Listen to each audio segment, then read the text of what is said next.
He called me senile, as if the word were nothing more than a napkin tossed aside after dinner.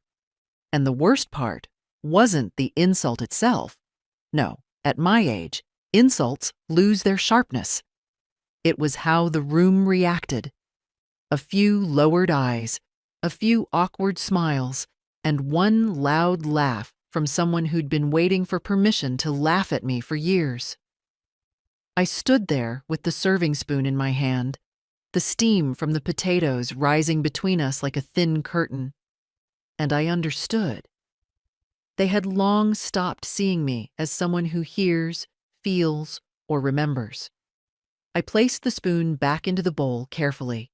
A small gesture, but it helped me steady my breath. "Thomas," I said quietly, looking at my son-in-law the way a teacher looks at a rude child. "I heard you." He waved a hand flippantly. "Mom, relax. It's just a joke. You're so sensitive these days." Sensitive. Senile. Too old to understand nuance. Too slow to keep up. It all wrapped into one tidy box with my name on it. I looked at my daughter, Caroline. She adjusted her bracelet, as if it were suddenly too tight, and avoided my eyes. That hurt more than Thomas's words. She used to defend me fiercely as a girl. Now she stood beside him, as if she'd been handed a new role. The modern wife who must not embarrass her husband by having a mother who speaks her mind. The guests shifted in their chairs. Someone cleared their throat. The roasted chicken was cooling on the table. Every meal I make cools faster these days, as if even food feels the tension in this house. I didn't argue. I didn't raise my voice. A woman of 74 learns long ago that shouting does nothing but waste breath she might need later. I simply gathered the used plates, stacking them neatly, and carried them to the sink. My hands didn't shake. My voice didn't crack. Only inside, something old and quiet, a thread pulled tight through the years, finally snapped. Thomas kept talking behind me. He always talks too loudly after humiliating someone. It's a way to fill the silence he fears. "People know what I mean," he said to the room. "Older folks get confused. It's normal. No offense." Older folks. I had spent 40 years working in a library, handling manuscripts older than his entire family tree, but apparently I get confused. I washed one plate, then another. The water was warm, the kind of warmth that makes a woman think clearly.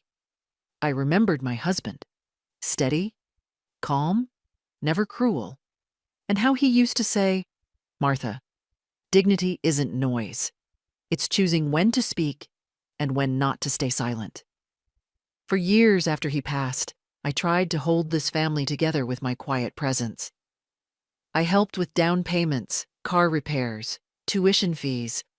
All the little holes in their lives I patched without complaint. They mistook my silence for simplicity, my patience for weakness, my generosity for obligation. I wiped my hands on a towel, took a breath, and returned to the dining room. The room hushed. Funny how they quiet down when the old woman walks in, as if I might suddenly forget where I am or what's been said. "I'm going home," I announced. No anger, no tremor, just a statement. Caroline finally looked up. "Mom, don't be dramatic. Thomas didn't mean anything." "I know exactly what he meant," I replied. Thomas smirked. That lazy smirk men get when they believe the battle is already theirs. He thought I was leaving because my feelings were hurt. He thought it ended there. But as I picked up my coat, something settled inside me. A decision.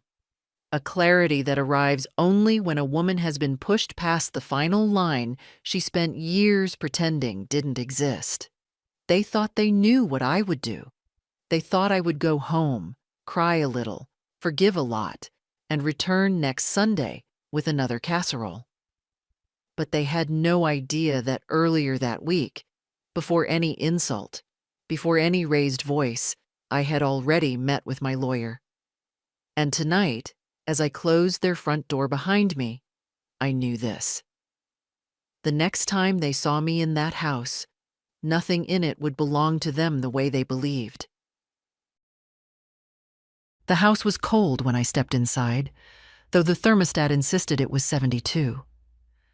Grief has its own temperature, and so does humiliation. I hung my coat on the same wooden peg my husband used for decades, and for a moment my hand rested there, remembering the weight of his jacket, the faint smell of cedar he always carried with him. "Help them, Martha, but don't lose yourself," he used to say. I had done the first part faithfully. The second, not so much. The kitchen greeted me with silence, the kind that settles only in the homes of older women who live alone. I put the kettle on out of habit, though I didn't want tea. What I wanted was steadiness, something warm to hold so my thoughts wouldn't tremble the way my hands wanted to. On the dining table lay the framed photograph of Richard, my husband, and me at our 45th anniversary dinner. He was leaning slightly toward me, as if listening to something only I could say. I touched the glass gently. "You'd laugh at them," I murmured. Not loudly, but in that way you had. That little sigh that meant, "I warned you." But the truth was, he never warned me about this. He never imagined Caroline would become a woman who avoids her own mother's eyes. He never imagined she'd marry a man like Thomas, all slick shirts and louder opinions, a man who mistook cruelty for confidence. I sat down, letting the chair creak under me. Chairs tell the truth better than people. They don't pretend. Last night's scene replayed itself whether I wanted it to or not. The way Thomas's voice cut through the room, the smirk afterward, as if he'd finally said what everyone else was thinking, the way Caroline pressed her napkin, pretending not to hear. It wasn't the first time, of course. These things rarely begin in one moment. They build slowly, like dust in corners you no longer bend down to see. For years, I allowed the comments, the sighs, the patronizing tone, the quiet exclusions. "You don't need to worry about this, Mom. You wouldn't understand the paperwork. It's confusing for people your age." Little stones placed gently on my shoulders until my back began to bend. I got up and walked to the living room, where the late afternoon light was falling across the old bookshelf Richard built with his own hands. My eyes drifted to the bottom drawer, the one I rarely opened. Inside, neatly stacked, were all the documents I had gathered over the past months. Bank statements, property deeds, trust drafts, medical directives. Work I had done quietly, privately, without telling a soul. Not out of spite. Not then, but out of necessity. A woman living alone must think ahead, because no one else will. I pulled out the envelope marked E.J. Law Offices, Revised Draft. My lawyer, Mr. Jeffries, had insisted on two things that day. Don't make decisions based on guilt. Don't wait until people force your hand. I hadn't told him that my hand had already been forced for years. I set the envelope on the coffee table but didn't open it. Instead, I sat back and looked around the room that had held a whole lifetime. Quilts sewn by my mother. A clock Richard fixed so many times it ticked with a tiny stutter. Caroline's school drawings, still framed on the hallway wall because I never had the heart to take them down. When did my daughter stop being mine? When did she become someone I had to tiptoe around? I leaned back, letting my head rest against the cushion. The kettle whistled faintly from the kitchen, But I didn't get up. Let it whistle. Let it go cold. Today wasn't about tea. Today was about clarity. For the first time, I allowed myself to think without excuses on her behalf. Caroline had changed long before Thomas walked into her life. She learned to admire hardness, mistaking it for strength. She learned to measure people by usefulness, not tenderness. She learned to keep distance from anything that reminded her of vulnerability, including me. And I, foolish as I was, kept trying to buy my way back into her grace. A little help with the mortgage, a loan for the car, tuition for their son, Evan.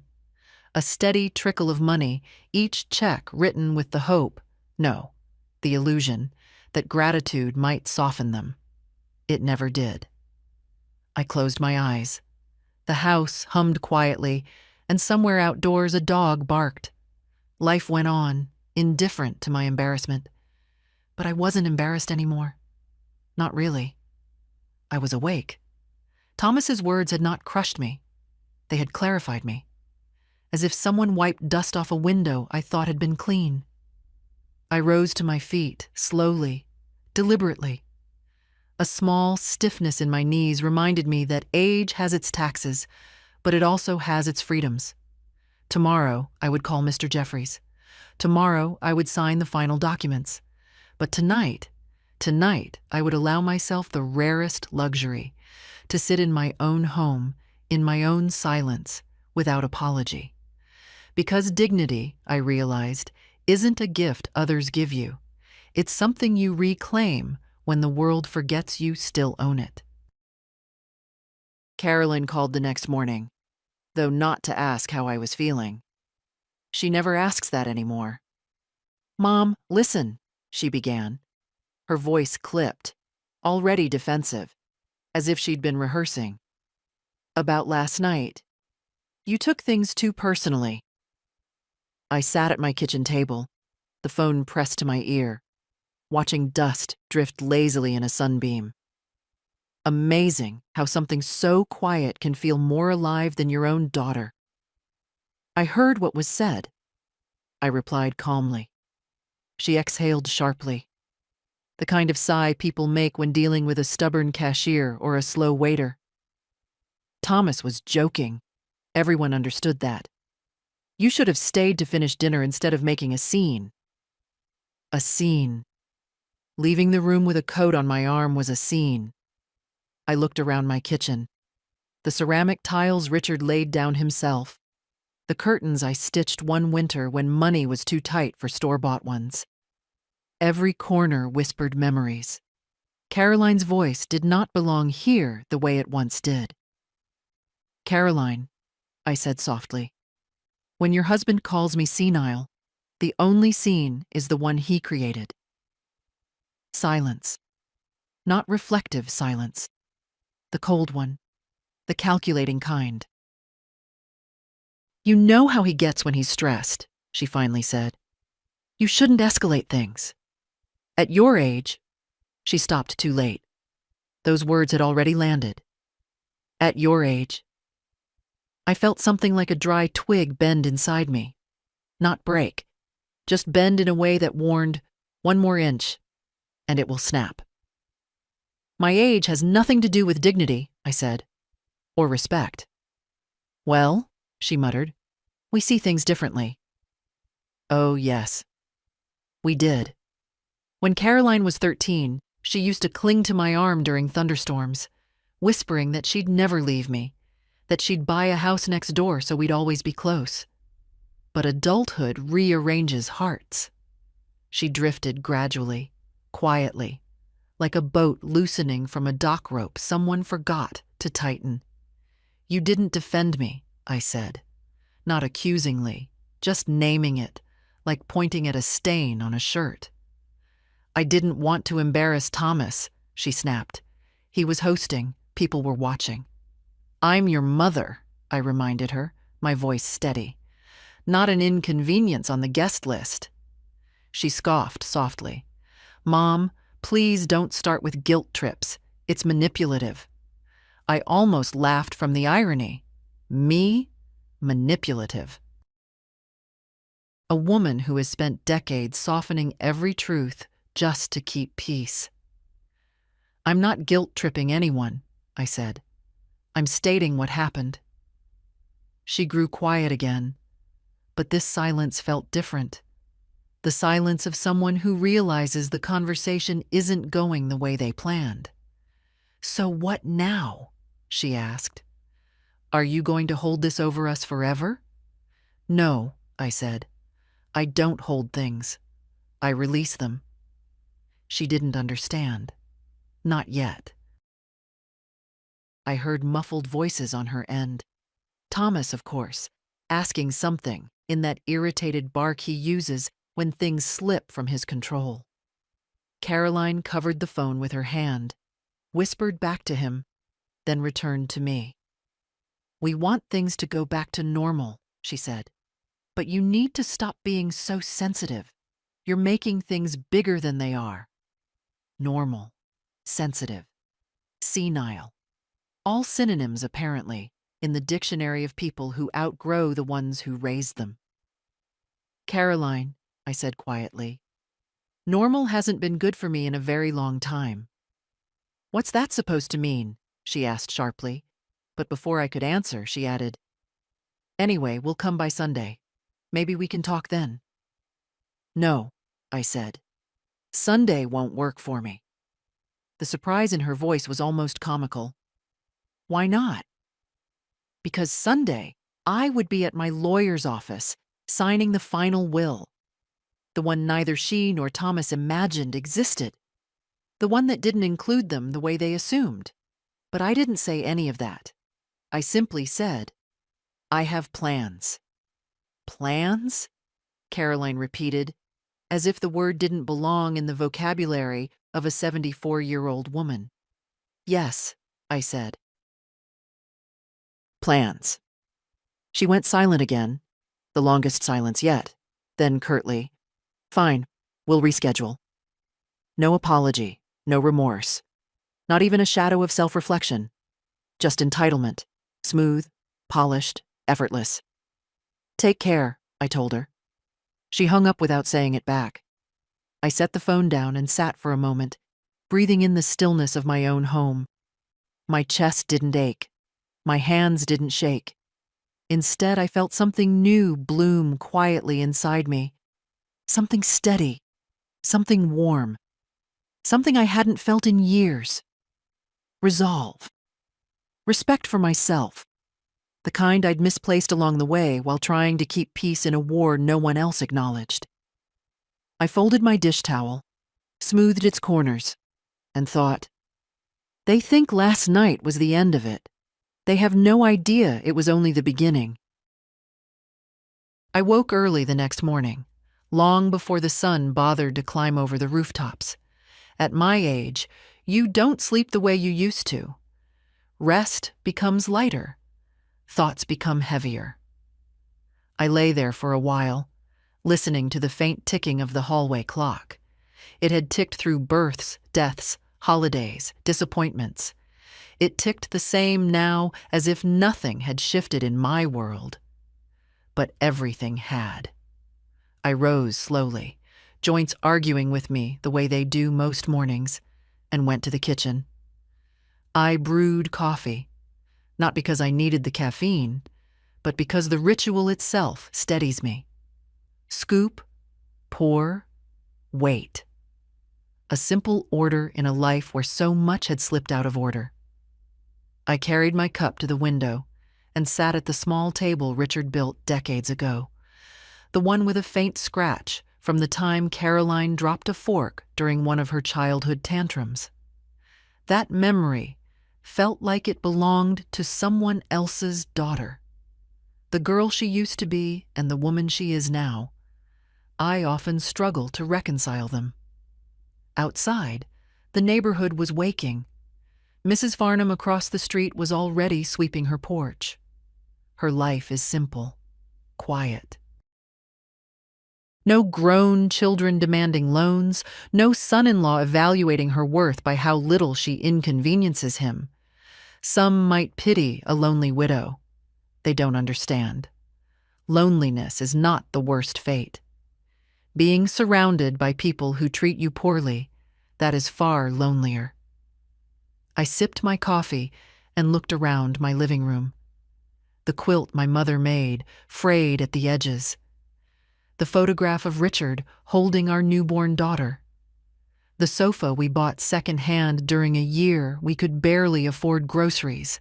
The box where I kept every letter Caroline ever wrote me from college. That box hadn't been opened in years. I reached for it now. I brought it to the table and untied the ribbon. Her handwriting stared back at me. Round, earnest, untouched by the cynicism that would shape her later. Mom, I miss you. I can't wait to come home for Thanksgiving. You always know how to calm me down. I don't know what I'd do without you, without me. Funny how children grow up and forget the very truth they once clung to. I put the letters away. Nostalgia is a soft blanket, but it can suffocate you if you're not careful. I'd had enough suffocation for one lifetime. Instead, I walked through my house slowly, taking in the pieces of my life the way a curator studies her museum. These rooms didn't just carry my memories. They carried my effort, my sacrifices. The nights I stayed awake helping Caroline with projects. The mornings I left for work early so she'd never know how tight money was. The promises I kept, even when she forgot hers. And for years, I let her and Thomas behave as if everything I had were simply theirs waiting in escrow. Last month, Thomas suggested, in that smooth, oily tone of his, that it would be practical for me to transfer the deed of my house to them for future planning. He framed it like a kindness. Makes things easier later on, he'd said, smiling as if he were offering a gift rather than taking one. I'd laughed softly at the time, not because it was funny, but because I finally understood the kind of man he was and the kind of blindness Caroline chose. He didn't want my house out of love. He wanted control. He wanted to be the one deciding where I live, how much independence I'm allowed. That was the day I emailed Mr. Jeffries. I sat down at my desk now, the morning sun creeping in, warming the papers scattered across its surface. Bank documents, notes from my meetings with the lawyer, draft versions of the trust. All neatly organized, all ready for a woman who knew exactly what she was doing. People underestimate older women. They assume our minds fade just because our bodies slow. But my mind had never been sharper than in the moment Thomas called me senile. His insult didn't bruise me. It clarified me. I opened the drawer where I kept the most recent version of the will. I didn't read it. I knew every line by heart. Instead, I placed my hand flat on top of it, grounding myself. This house, this money, this life, I had earned every inch of it, and I would decide its future. Somewhere in another neighborhood, I imagined Caroline sipping her morning smoothie, retelling the story of the night before in a tone halfway between annoyance and embarrassment. Mom really overreacted, she might say. She's getting sensitive. It's part of aging. Oh, how wrong she was. People think aging makes you fragile. In truth, it strips away everything unnecessary: pride, fear, hesitation, and leaves you with something pure: resolve. My phone buzzed once. A message from Aiden, my grandson. Grandma, are you free later? I'd like to visit. I felt a smile soften my face. That boy, the only one who still speaks to me with sincerity, who sees me not as an obligation, but as a person. Yes, I wrote back. I'd like that very much. I stood, smoothing my sweater, and looked at my quiet home. For the first time in a long while, It didn't feel like a place I was waiting to leave someday. It felt like a place I was choosing to protect. Mr. Jeffrey's office always smells faintly of old paper and polished wood. A comforting smell, the kind that reminds you the world hasn't spun entirely off its axis. I arrived 10 minutes early, as I always do. At 74, punctuality becomes something like armor. It tells people you're still in command of your own time, even if they believe otherwise. The receptionist, a young woman with bright red lipstick, smiled at me politely, but with that softness people reserve for the elderly. Careful? Too careful. Mrs. Eldwood, he'll be with you in a moment. I nodded and took a seat in the waiting area. A young couple sat across from me, whispering to each other about prenups and honeymoon plans. They didn't look at me, but I watched them. Two people at the beginning of something, unaware of how complicated the middle can get. When Mr. Jeffries finally appeared, he greeted me with a warm, respectful handshake. Not the limp, patronizing grip I get from Thomas when he wants to feel superior. "Martha," he said, "come in." His office was lined with bookshelves, case files neatly arranged, a place of order, of decisions. He motioned for me to sit, then settled into his leather chair. "I wasn't expecting you again so soon," he said, "but I had a feeling you might return after our last conversation." I folded my hands in my lap. Some things became clearer since then. He studied me for a moment. He's a man who watches more than he speaks. It's why I trust him. "Well," he said gently, "I gathered from your message that you're ready to finalize the will." I nodded. "I am." "And the trust?" he asked. "You still want it structured so that no one except your grandson has access?" "Yes," I said. "Exactly that." He didn't question it. Instead, he opened a folder, my folder, thick with weeks of drafts, notes, and revisions. "Before we go through it," he said carefully, "may I ask, did something happen?" I looked at him, surprised by the sting behind my answer. Someone called me senile in front of others. Someone who should have known better. He didn't offer pity. Thank God for that. Pity is a heavy, useless thing. "I'm sorry you experienced that," he said simply. "But I'm glad you're here. Decisions made in clarity, not reaction. Those are the ones that stand." I almost smiled. "Oh, Mr. Jeffries, this decision has been forming for years. Last night only reminded me I'm done being anyone's afterthought." He nodded respectfully, then turned the document toward me. "As we discussed, the house remains yours until your passing. Upon that time, it goes into a protected trust for Aiden. He cannot sell or transfer it until he turns 30 to ensure no one pressures him. Your savings accounts follow the same structure.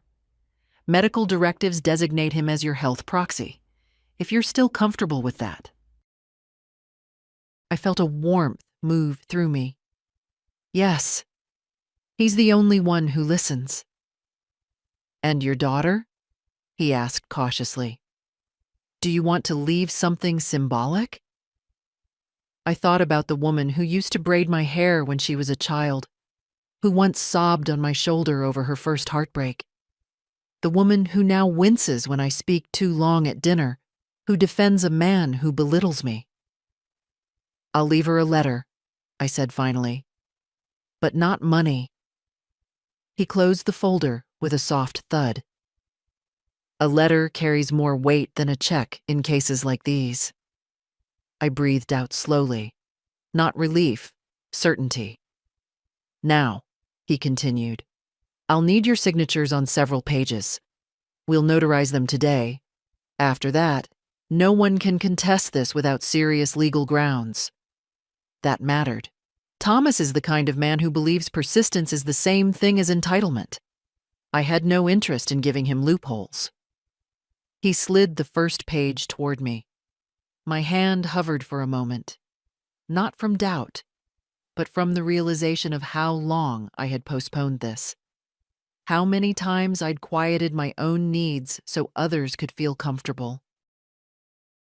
How many meals I'd cooked, how many checks I'd written, how many humiliations I'd endured in silence, hoping for gratitude that never came.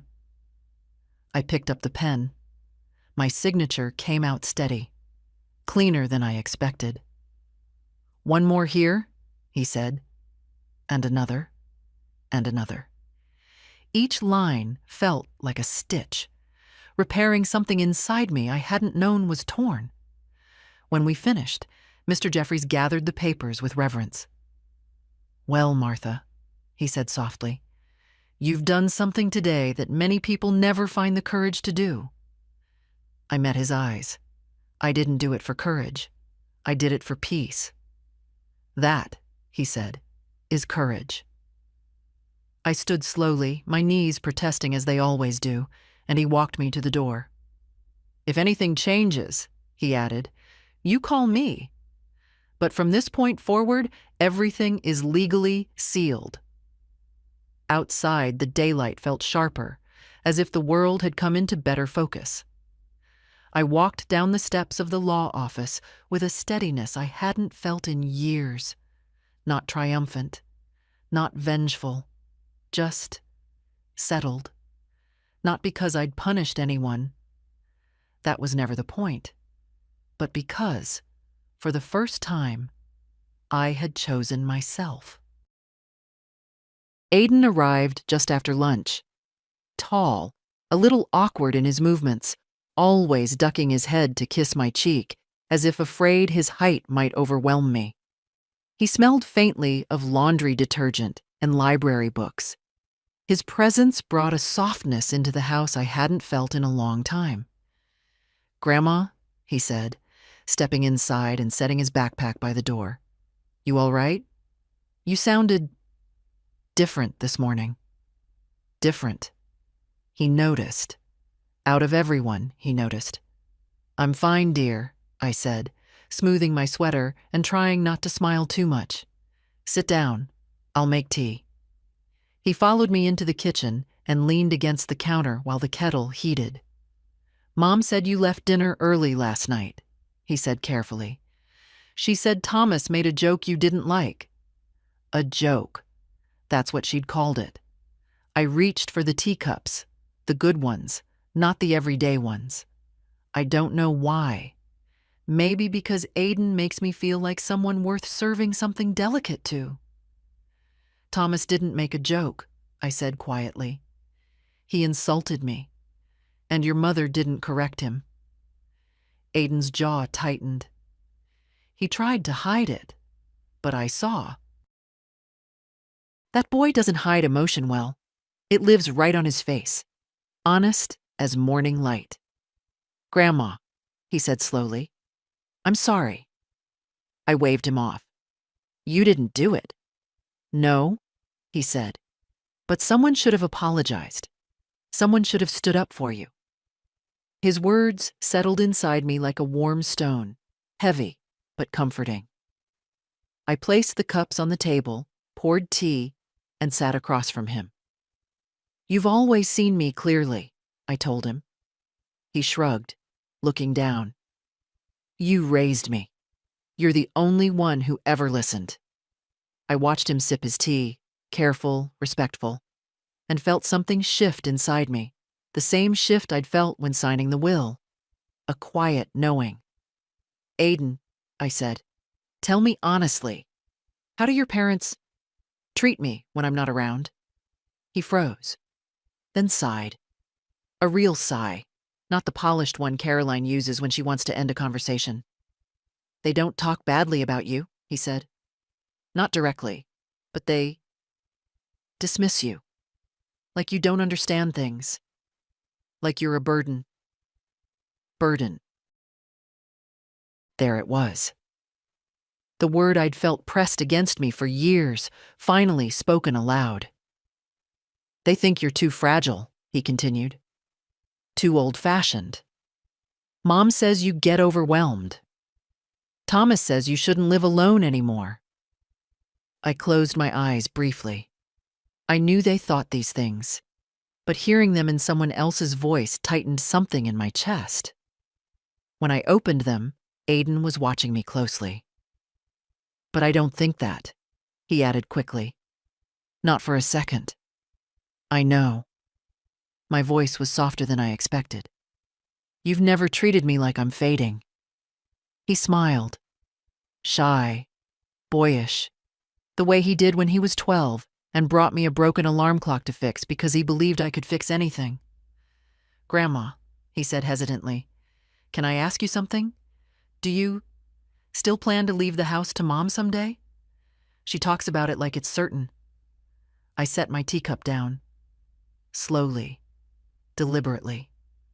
Aiden, I said, what do you think is fair? He blinked, caught off guard. I don't know. I never thought I should have anything. You've already done so much for me. And for them, I said. Far more than they realize. He nodded, staring at his hands. I don't want anything, he said finally. Really. I just want you to be okay. I want you to be treated the way you deserve. A warmth rose in my throat. Not tears, but something older, deeper. Recognition. Gratitude. Love. The kind that doesn't need repayment. I reached across the table and covered his hand with mine. You're the only one who comes to see me without needing something, I said. Do you know how rare that is? He swallowed hard. I just like being here. I like you being here, I replied. The kettle clicked again behind us as it cooled. Outside, the neighborhood children were shouting, their laughter running past my windows like a reminder that life continues, careless and bright. Aiden, I said after a long moment, if one day, not soon, but someday, you are given responsibility for this home, would you take care of it? Not for its value, but for what it holds? He looked up. His eyes, brown, gentle, steady, met mine. Yes, he said. No hesitation. I would take care of it. And of you, if you ever needed it. I nodded slowly. My decision felt less like a choice, and more like a truth revealing itself. Good, I said. That's all I needed to know. He didn't ask what I meant. He didn't press. He simply sat with me, drinking his tea, letting the silence rest between us in a way that felt natural, warm, unforced. Later, when he left, he hugged me, properly, fully, and said, "See you tomorrow, Grandma," as if it were the most ordinary thing. But after the door closed, I stood there for a long time. Not because I felt lonely, but because for the first time in years, I felt understood. And that, more than any inheritance, was worth holding on to. They came to me sooner than I expected, not with apologies, of course, but with needs disguised as conversation. It always begins that way. A phone call, a softened tone, a question wrapped in concern. Caroline arrived first. No warning, just the sound of her car door slamming and footsteps on my porch. I opened the door before she knocked. "Mom," she said, smiling in a way that didn't reach her eyes. "Can we talk?" We sat in the living room. She looked around, noticing, as she always did, the things she planned to inherit one day. The antique cabinet, the rug Richard bought with his first bonus, the house itself. She folded her hands neatly. Thomas and I were thinking, maybe you could help us bridge a short-term gap, just for a few months. There it was. The real reason. What gap? I asked. She hesitated, choosing her words. The loan we took for the patio remodel ended up being higher than expected. And with Evan's new program at school... Caroline, I interrupted gently, why didn't you wait until you could afford it? A flicker of irritation crossed her face. Everyone upgrades their home. It's not unreasonable, and you've always helped. Yes, that was the problem. I looked at her carefully. Really looked. This was my daughter, but I no longer saw the girl she used to be. I saw a woman who viewed generosity as duty, love as transaction. I won't be contributing this time, I said quietly. She stared at me, startled. Why? Are you upset about the dinner? I explained. I heard your explanation, I replied. And my answer stands. Her lips tightened. Mom, this isn't like you. No, I said. It isn't. But it should have been. She opened her mouth, closed it, then leaned back as if physically pushed. Thomas said this might happen, she murmured. That you'd start withholding, as if kindness were a faucet and I'd turned it off to spite her. Caroline, I said softly, for years you've come to me only when something was needed. Money, babysitting, signing things you didn't want to read. Did you ever come just to visit? Her gaze drifted away. Silence answered for her. Before she could respond, Thomas appeared at my doorway, bold as brass, not even bothering to hide his annoyance. He didn't knock. He didn't greet me. He simply stepped inside as if he owned the hinge on my front door. Caroline, he said sharply, are we doing this or not? Then, catching my eyes, he added with a tight smile, Hi, Mom. Mom. He used that word the way one uses a placeholder, something to fill the space without meaning it. We're discussing it, Caroline said. No, we aren't, I corrected softly. I've already given my answer. Thomas let out a laugh, short, dismissive. All right, let's not be dramatic. It's a simple request. You help, things move smoothly. You don't help, well, it complicates everything. There was a tone in his voice, a warning, a hint of threat wrapped in casualness. The kind of tone men use when they believe the woman in front of them has nowhere else to turn. But I wasn't the woman he thought he knew. Thomas, I said, I'm not responsible for your finances or your decisions. His jaw tightened. You're making this a lot harder than it needs to be. No, I said, my voice steady. I'm finally making it clear. Caroline looked between us, her eyes narrowing with something that resembled disbelief, not at them, but at me. Mom, she whispered, are you sure? Yes, I said. Quite sure. Thomas scoffed. Fine, keep your money, but don't expect us to rearrange our lives to help you later. A curious statement, especially considering the documents I'd signed with Mr. Jeffries barely 24 hours earlier. I wouldn't ask you to, I replied. That seemed to unsettle him more than any refusal. They left a few minutes later, tension trailing behind them like a scent. Caroline didn't hug me. Thomas didn't say goodbye. Their footsteps faded, then the car engine, then silence returned. Clean, complete. I stood in my living room, the afternoon light warm on my shoulders. For years, they had seen me as a resource. Today, for the first time, they saw me as a wall, a gentle one, but a wall all the same. And while they walked away frustrated, I remained standing, unshaken, unbent. A woman who finally understood that saying no is sometimes the most honest form of self-respect. The next morning, I felt a kind of stillness inside me. Not the numbness of shock, not the ache of disappointment, but something steadier, as if the ground under my feet had finally stopped shifting. I made oatmeal, the simple kind with cinnamon, and ate it by the window while the sun drew slow gold lines along the floorboards. After breakfast, I gathered the documents Mr. Jeffries had prepared: the trust papers, the notarized will, the protective clauses he'd insisted on. Everything clean, organized, unshakable. I slipped them into a folder and placed it gently into the drawer of my desk. For years, I lived with a quiet fear humming at the back of my mind. The fear of being dependent. The fear of being pushed somewhere I didn't choose. The fear that those I loved might decide what was best for me without asking what I wanted. That hum was gone now. In its place was silence. The peaceful kind. Around noon, the doorbell rang. I knew who it was before I even opened the door.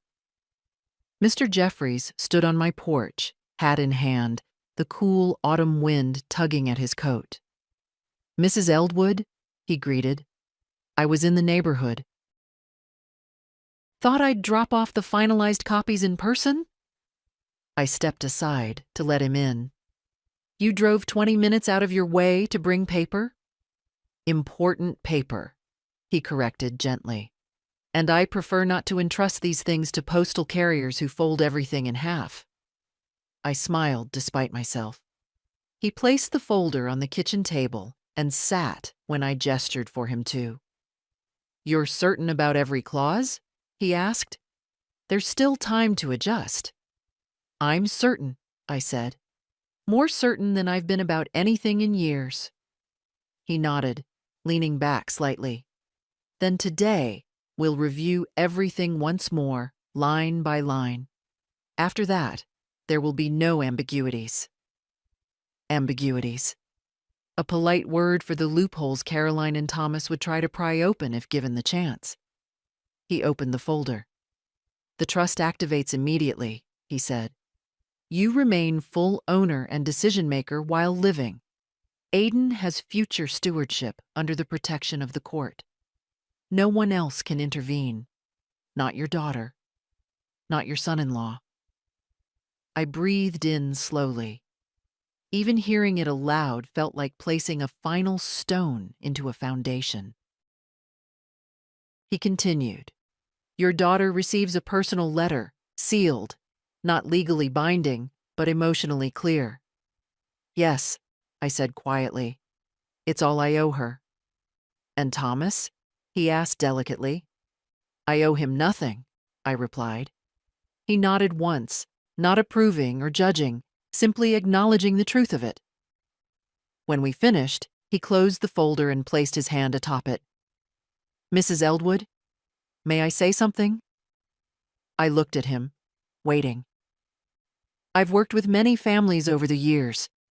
People with wealth, people with modest means. And I've seen kindness weaponized more often than cruelty. You have been generous to a fault. Today, you corrected the imbalance." His words struck something tender and tired inside me. "It doesn't feel like punishment," I said slowly. "It feels like choosing peace." "It is," he agreed.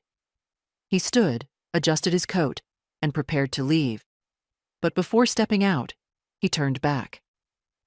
"Whatever storm comes when they learn the truth, and it will come, remember that you made this decision with a clear mind and a steady hand. That matters." After he left, the house felt warmer, despite the autumn chill sneaking through the windows. I walked to my desk and opened the drawer where the finalized documents now lay. They looked unassuming, but they carried weight. The weight of freedom, of boundaries long overdue. I closed the drawer carefully. For the first time in years, I didn't fear the future. Not the slow fading of strength, not the narrowing of days, not the possibility of needing help. Because now, the only person entrusted with my future was someone who saw me, not as a burden, not as a chore, but as a human being worth respecting. Aiden didn't know yet what would eventually become his responsibility, but I knew, and that was enough. Outside, A gust of wind shook the maple branches. Leaves fluttered past the window, scattering across the lawn like pieces of an old life being carried away. I watched them fall, one by one, with a calm so deep it surprised even me. Tomorrow, the storm would come closer. But today the air was clear. Family dinners used to comfort me once. The soft clatter of dishes, the overlapping conversations, the familiar warmth that fills a room when people share a table. But now, as I stepped into Caroline and Thomas's newly renovated dining room, I felt none of that. The walls looked expensive. Textured paint, modern sconces, the kind of upgrades people insist they need while borrowing money they never intend to repay. The table was already set, candles lit, glasses gleaming. They wanted tonight to look perfect. Appearances mattered to them more than anything. "Mom," Caroline said, greeting me with a kiss that barely touched my cheek. "You made it." "I said I would," I replied quietly. Thomas stood at the head of the table, swirling wine in a glass like a man auditioning for a role he didn't fully understand. He gave me a tight smile. "Good to have you here, Martha. We want to start fresh." Fresh, a word he used the way some people use perfume, to cover something sour beneath. I took my seat and folded my napkin. Aiden sat beside me, offering a warm, steady presence in a room that felt cold despite the lighting. He leaned slightly toward me, whispering, "If you want to leave early, just tell me." Bless that boy. Caroline began serving the food, rambling about the renovation schedule, the cost of the backsplash, the custom lighting, the contractor delays. I listened without comment. I used to nod, offer reassurance, pretend interest. But tonight, I simply listened and let the words pass. Thomas, noticing my silence, raised a brow. "Everything all right, Martha? You're quieter than usual." I looked at him calmly. "I'm listening." He chuckled. "Listening is good. Understanding is better." There it was again, the little stabs dressed as jokes. He couldn't help himself. Men like him rarely could. Dinner continued. Carolyn complained about her co-worker, then about Evan's school expenses, then about how people our age end up taking care of parents more and more these days. She said it with a sigh, as if the idea exhausted her merely as a concept. "What do you think, Mom?" she finally asked, as though she remembered she had an audience. I set down my fork. "I think many parents take care of themselves long before anyone else ever needs to." Aiden smothered a smile behind his napkin. Thomas cleared his throat. "Well, of course. But eventually, life catches up. People need help managing things. Decisions. Finances. Housing." I met his eyes. "Eventually, yes, but not tonight." He looked away, unsatisfied with my answer. The conversation stumbled into awkwardness. Carolyn poured more wine to fill the space. Aiden asked about my garden, a lifeline of a question, simple, genuine, and I told him about the late tomatoes that somehow survived last week's cold snap. Thomas interrupted, waving a hand. "What you need," he said with an air of authority, "is someone to take things off your shoulders. Someone younger. Someone capable." The implication hung in the air like smoke. Caroline didn't correct him. She never corrected him. I dabbed my lips with the napkin and looked at them both. My voice stayed gentle, years of practice, but iron threaded through it. "I'm perfectly capable of managing my own life." Thomas smirked. "For now." Aiden stiffened beside me. I touched his arm lightly, a silent reassurance. He didn't need to defend me. Not here. Not tonight. But it was remarkable, really. They had no idea the documents were already signed. No idea that the decisions they feared would someday fall to them had already been placed elsewhere. That the life they assumed they could rearrange at their convenience was already protected. They talked of futures while having no idea theirs had just shifted. Carolyn tried to smooth the tension. "Let's not get into heavy topics. We're having a nice dinner." Nice. Such an empty word when used to cover discomfort. I ate quietly, savoring the small victory of presence. The simple fact that I sat there by choice, not obligation. Their world no longer dictated my emotional weather. After dessert, Caroline asked brightly, "You'll join us again next week, right? We could make this a tradition." I smiled politely. "We'll see," I said. Aiden drove me home. When he pulled into my driveway, he didn't rush to turn off the engine. He just sat there, thoughtful. "Grandma," he said finally, "they don't realize who you really are." I looked at him, softening. People rarely realize the strength of a woman who spent her whole life quietly carrying others. He nodded slowly. "I'm glad I do." When he hugged me goodbye, I held on a second longer than usual.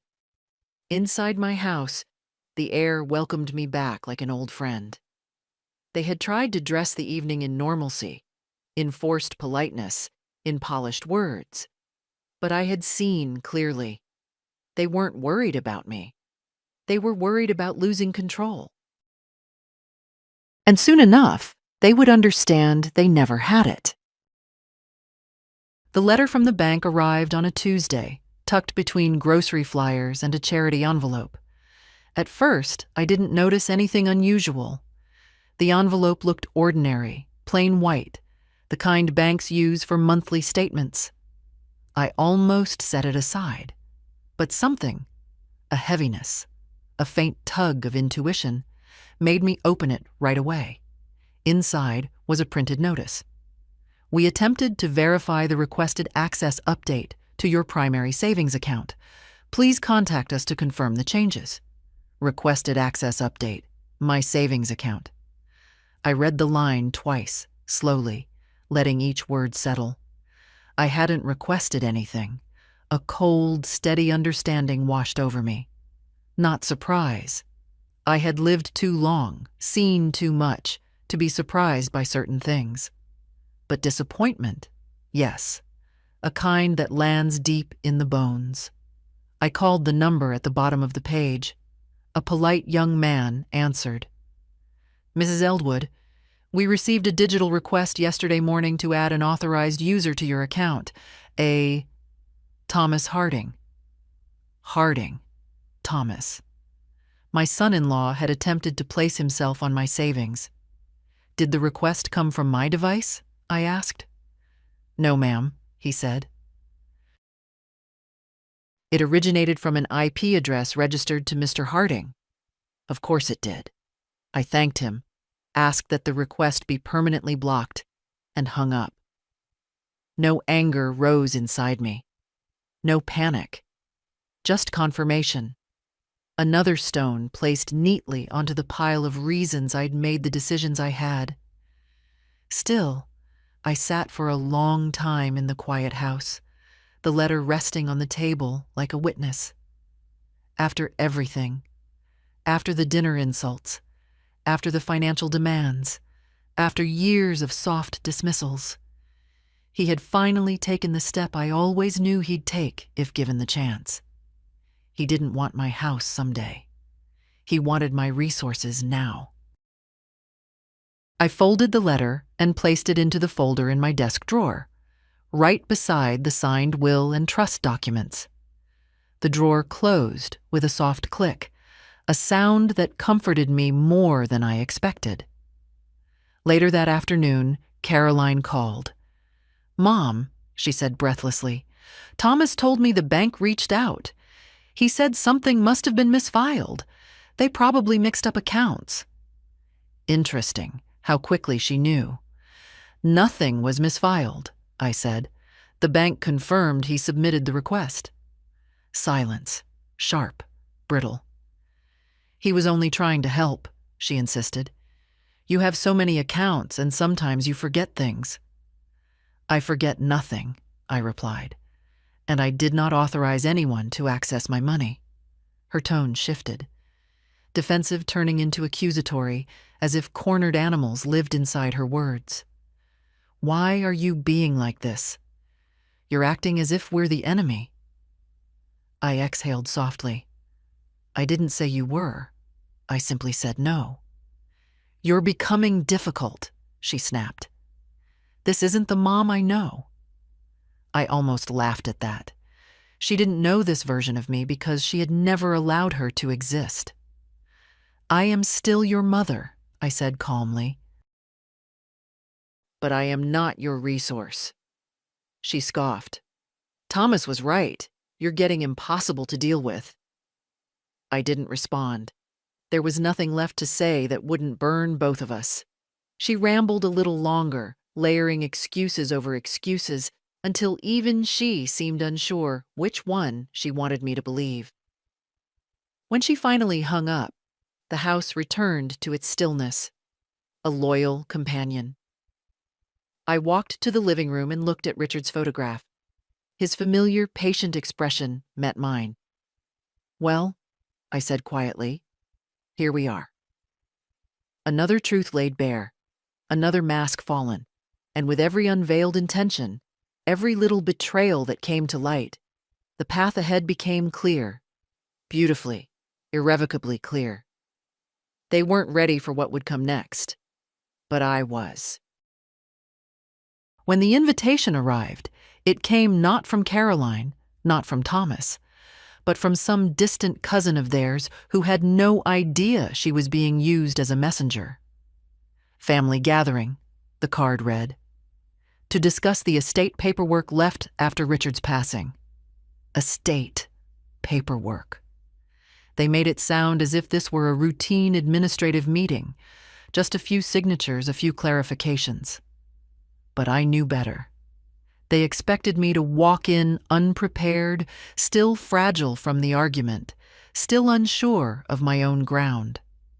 They wanted control back, and they wanted it quickly.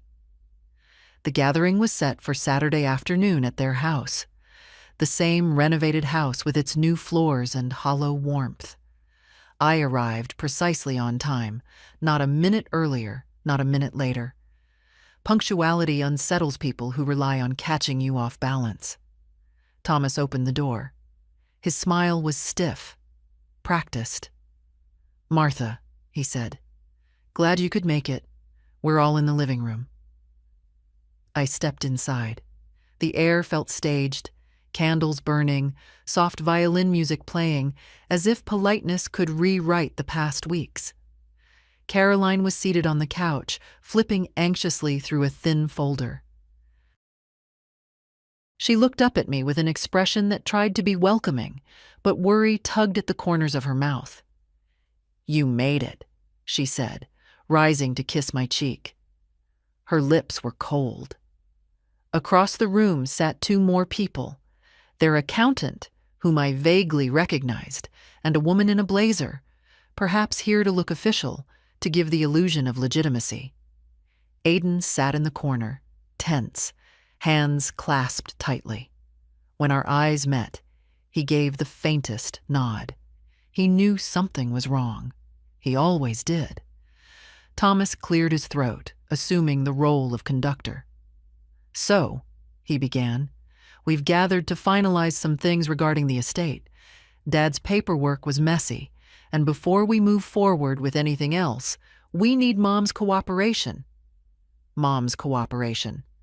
How carefully he avoided the words he really meant. Mom's assets. Mom's signature. Mom's compliance.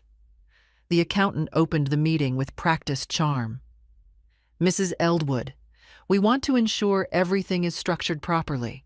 Your daughter and her husband have kindly offered to manage portions of the estate on your behalf. I folded my hands in my lap. Have they? Thomas smiled as if talking to a child. This is simply to avoid complications down the road. You know, in case something happens to you. Aiden flinched. I didn't. The woman in the blazer chimed in. It's all fairly standard. If you'll just review these pages. She handed me a stack of documents. I didn't touch them. Before I look at anything, I said quietly, I need you all to understand something. The room shifted. Thomas stiffened. Caroline's breath caught. Aiden leaned forward, eyes alert. I continued, my voice steady and level. Richard's estate was settled long ago. This meeting has nothing to do with him. It has everything to do with my assets, the ones you assumed required your management. Caroline's cheeks flushed. Mom, that's not...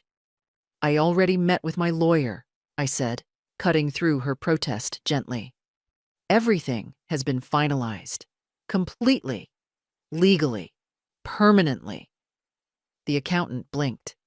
The woman in the blazer sat back. Thomas's jaw tightened so sharply I almost heard it click. You what? He asked, voice low, dangerous. I reviewed my will, I said calmly, and signed the final version. Silence cracked across the room. Caroline's voice broke first, thin and trembling. Without telling us? You've made it clear, I said softly, that my wishes were never your priority, so I acted alone. Thomas stepped forward. You can't just... I can, I replied. And I did. I met his eyes without blinking.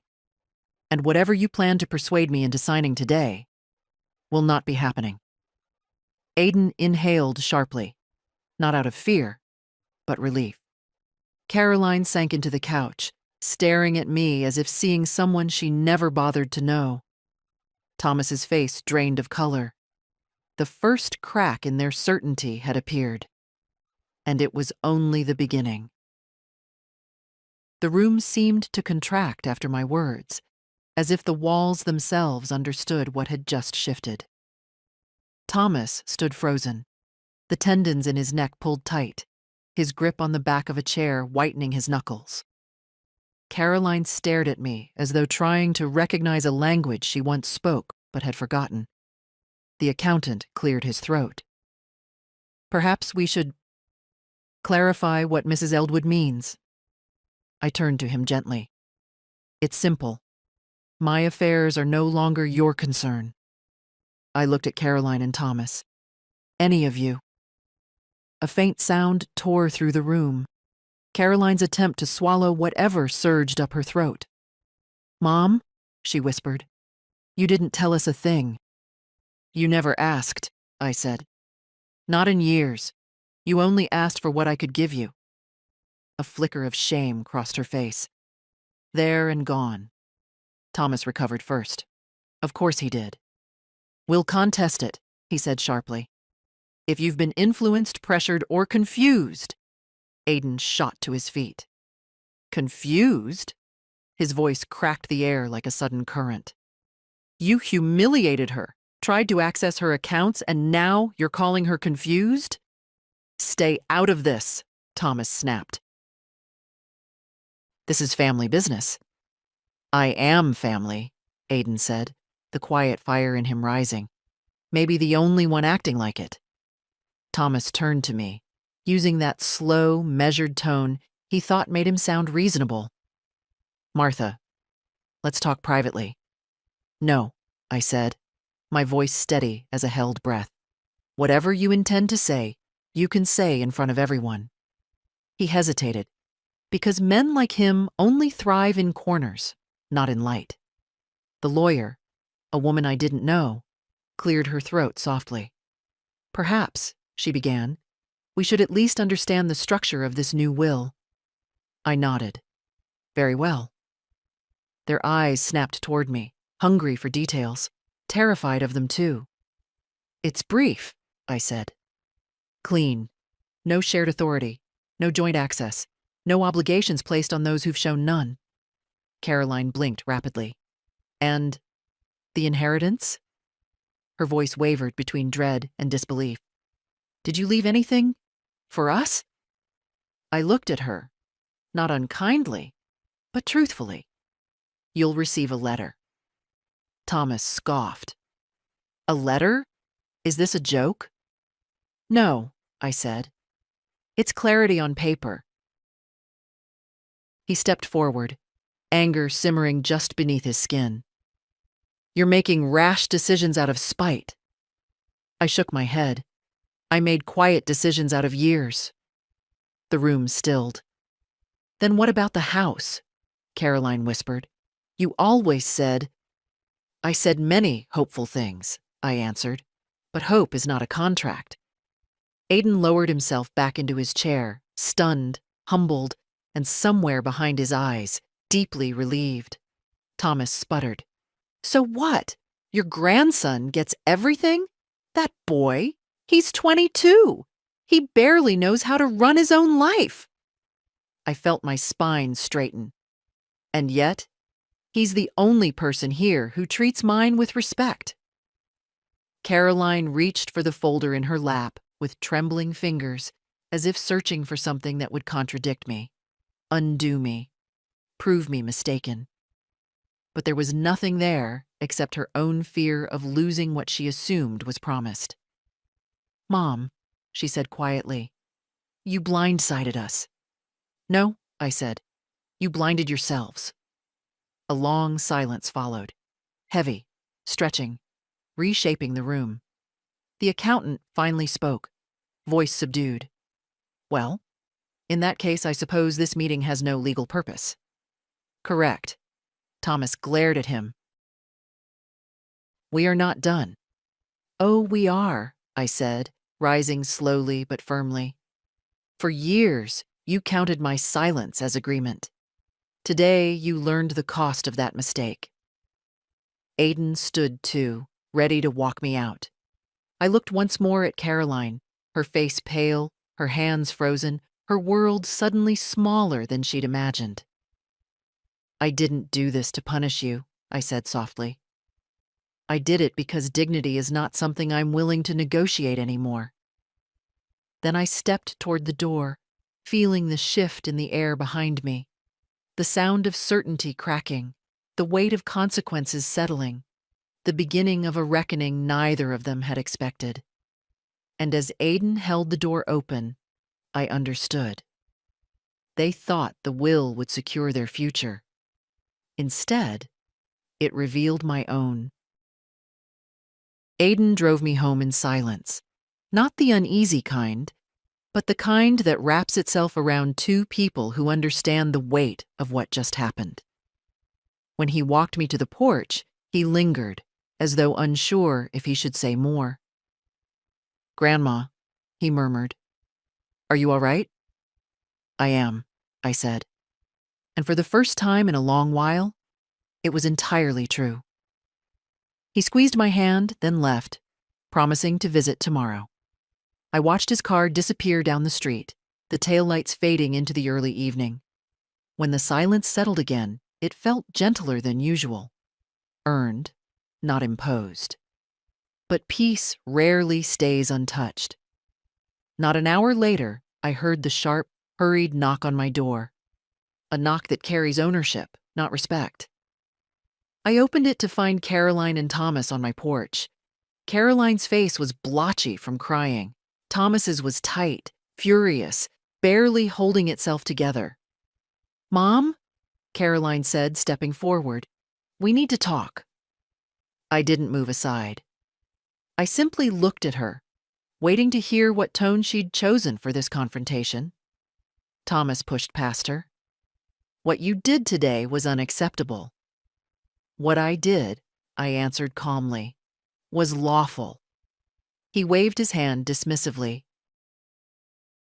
Lawful doesn't mean reasonable. You're making emotional decisions. You're letting Aiden influence you. Influence me how? I asked. He's manipulating you, Thomas hissed. He wants the house, the money. He's taking advantage. I almost felt sorry for him in that moment. How desperately he needed the lie. how tightly he clung to the belief that he still had leverage. "Aiden has never asked me for a cent," I said. "Unlike you." His nostrils flared. "This isn't about me." "It always is," I replied quietly. Caroline stepped forward, her voice trembling. "Mom, please. You're creating a divide. Families don't do this to each other." I turned to her, and my voice softened in a way she hadn't heard from me in years. A softness that wasn't surrender, but honesty. Families don't ignore their mothers. Families don't belittle them in front of others. Families don't try to access accounts behind their back. She froze, swallowing hard. I continued, gently but firmly. "You might not have done those things yourself, but you stood beside a man who did, and that silence was a choice." Caroline's shoulders slumped. "I didn't know about the bank." "You didn't want to know," I said. Her eyes filled again. "We just thought someday we would help you, that we'd be the ones to make decisions." "That," I said, "was the mistake." Thomas stepped forward again, losing patience. "Enough. You're reversing decades of family planning because you're offended. This is childish." Childish. Senile. Too sensitive. Too old. Different words. Same blade. I straightened slightly. Not with grandeur, just with the quiet dignity I had learned to carry alone. "You mistake my silence for weakness," I said. "You mistake my age for confusion. But I see you more clearly now than ever." Thomas scoffed. "So that's it? You cut us off? Everything goes to Aiden?" I didn't confirm it. I didn't need to. They already knew. "This isn't punishment," I said softly. "It's protection. For me and for what I've built." "And what about us?" Caroline whispered. "You will always have my love," I said, "but not my surrender." She broke into tears, the messy, helpless kind she hadn't shown since she was young. Thomas put a hand on her arm, but she shook it off, just a little. The first crack in her loyalty to him I had seen in years. "Mom," she whispered, "I don't want to lose you." "You're not losing me," I said gently. "You're losing the version of me who tolerated everything." They stood there, absorbing that. Then Thomas exhaled sharply, defeated, but still proud enough to pretend otherwise. "You'll regret this." "No," I said, "but you might." I closed the door slowly, not to shut them out, but to give myself the right to stand on the other side of it without fear. Inside, the house felt the same as it always had, but I was not. Behind me, through the wood, I heard Caroline's voice tremble. "Thomas, what have we done?" And for the first time in many years, I felt something like hope. Quiet, cautious, but real. Aiden came the next morning, earlier than usual, holding 2 cups of coffee and wearing that worried expression he tries so hard to hide. The boy has a tender heart. It sits too close to the surface, just like mine once did. "Grandma?" he said softly as I opened the door.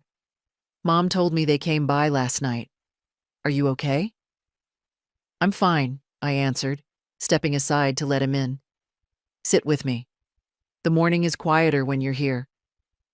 We settled in the living room, sunlight warming the carpet in long stripes. He handed me my cup, and for a moment, neither of us spoke. The house, usually so still, felt almost full. Aiden glanced at the closed drawer of my desk, the one where the signed documents rested, then looked back at me. "You don't owe me explanations," he said, "but I want to understand why you chose me, why you trusted me with all of this." There was no greed in his question, only a young man trying to make sense of a responsibility he hadn't asked for. I set the cup down and folded my hands in my lap. Aiden, when people grow older, everyone looks at them differently. Some with pity, some with impatience, some with worry disguised as control.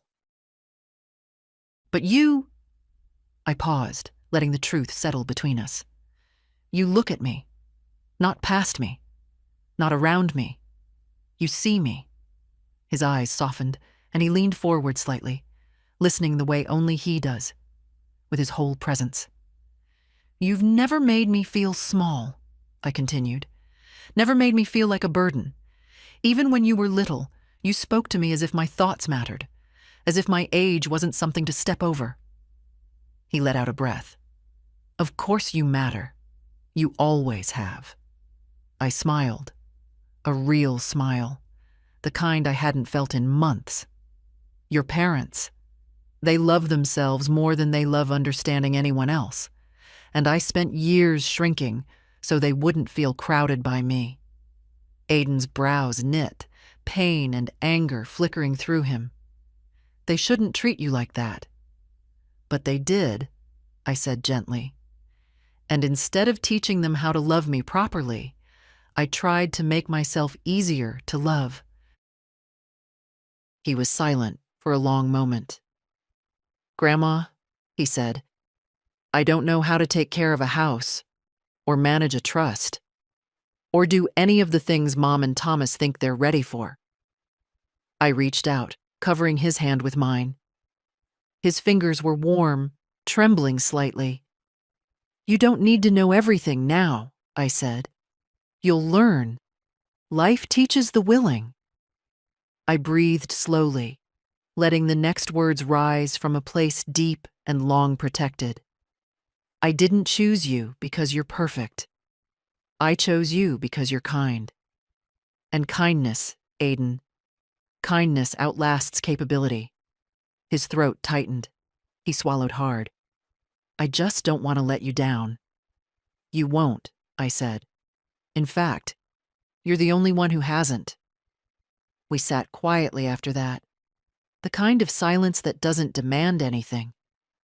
He studied the light across the floor. I studied him. This boy who'd somehow become the only steady thing in a house full of shifting loyalties.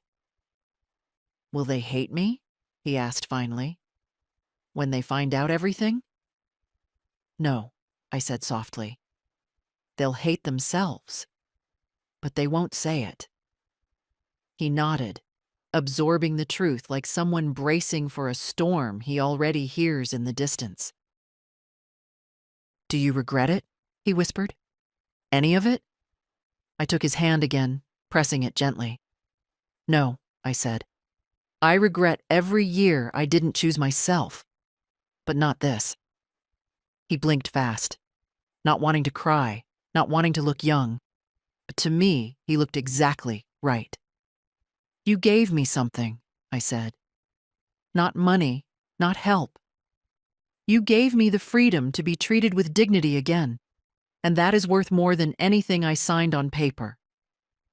He leaned his forehead against my knuckles, just for a moment. A gesture more intimate than words. Whatever happens next, he said, I'm with you. I know, I whispered. Outside, the wind picked up, scattering leaves across the porch. A storm was coming, the final one, perhaps. But sitting there with Aiden, I felt no fear. Some storms aren't meant to break you. Some are meant to show you what's finally been rebuilt. The morning after Aiden's visit felt unusually light, as if the house itself had exhaled. I opened the curtains and let the soft winter sun spill across the living room floor. The wood gleamed the way it used to when Richard polished it every December, humming under his breath, insisting the holidays required a bit of shine. I stood there for a while, hands resting gently on the windowsill. The street was quiet. Mrs. Farnham was feeding the birds, scattering crumbs with a tenderness I recognized. The tenderness of someone who has learned to love gently because life has not always loved her back. I made tea, the kind with bergamot Aiden brought me last spring, and wrapped my hands around the warm cup. I felt no tremor today, no doubt, just the stillness that follows a long overdue truth. Later in the afternoon, as if summoned by unfinished threads, Caroline arrived. Alone this time. She knocked softly, not the sharp, demanding rap of the night before, but something hesitant. I opened the door, and she stood there, eyes tired, shoulders small in her coat. "Mom?" she whispered. "Can I come in?" I nodded and stepped aside. She entered as though unsure if she was welcome, and in a way, she wasn't. Not the version of her I'd known these past years, but the girl I once raised. I could still make space for her. We sat at the table with no tea, no distractions, just the truth between us. For a long time, she didn't speak. Then she said, "I don't know when we started treating you like someone who would always be there, someone who couldn't leave us or change anything." I listened. She struggled to continue. "I'm sorry," she said finally, "not just for the will, for all of it, for not seeing you." Her voice wavered, and for a moment I saw a shadow of the girl who used to run to me after a nightmare, small and trembling. I thought carefully before I spoke. "You stopped seeing me," I said softly, "because I stopped demanding to be seen." She closed her eyes at that, truth landing where excuses couldn't reach.